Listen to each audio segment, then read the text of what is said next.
I have learned that false information is often sensationalized and used in funny contexts. People are attracted to funny videos, funny images, and funny content, and in most cases, or sometimes, this information is false and it's falsely used. I have as well learned that false information is hidden in ambiguous statistics.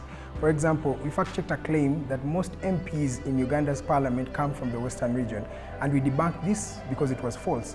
These are the facts. Eastern Uganda holds more seats with a count of 144 MPs.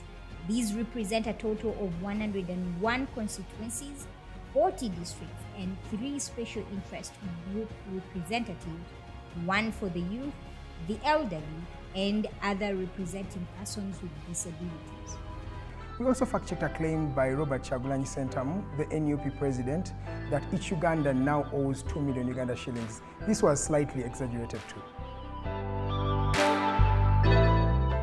I have noticed something very important. Fake news doesn't just spread online.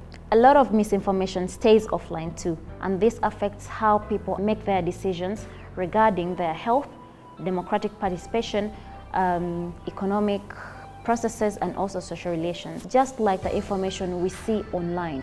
The challenge is that this information is hard to fact-check as per the International Fact-Checking Network guidelines. So the internet helps false information spread fast, but it's not just the internet users who are affected by the false information. Even non-internet users or people who are offline are often impacted by this information, and in most cases they do not have the skills, the critical thinking skills that should help them decipher this false information.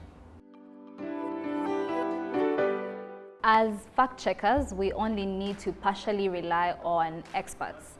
While some of them are credible, they are opinionated and sometimes are biased, which could lead us to another whole fact-checking cycle within the show, fact-checking these experts. Fact-checkers have to be well-informed and do undeniable research in order to have verified information while delivering the show. And we have seen this in the example of the Uganda Police Force's spokesperson, Fred Enanga, has in the recent past shared claims about the torture of journalists, among other fact-checkable statements, and yet he is an expert and also a power in security matters. I think the media has had a good run with the police, that we've not had that very poor relationship. Not have a poor relationship, but it is strained.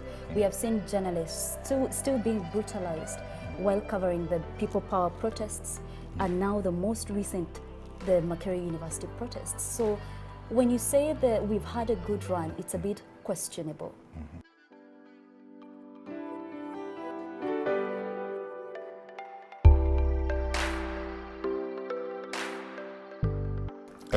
We have not had 100% that direct confrontation with journalists. We have there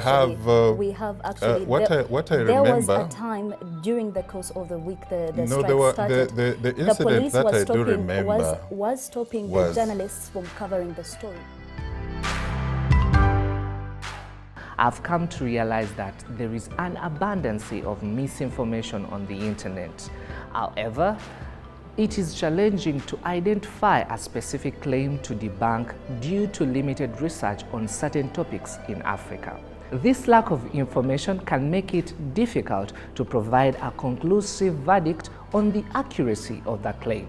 During my climate change fellowship at Code for Africa, I came across a number of claims saying that there is no climate change in Africa because the weather is manipulated. This claim could not be debunked because there was no data and research to support it.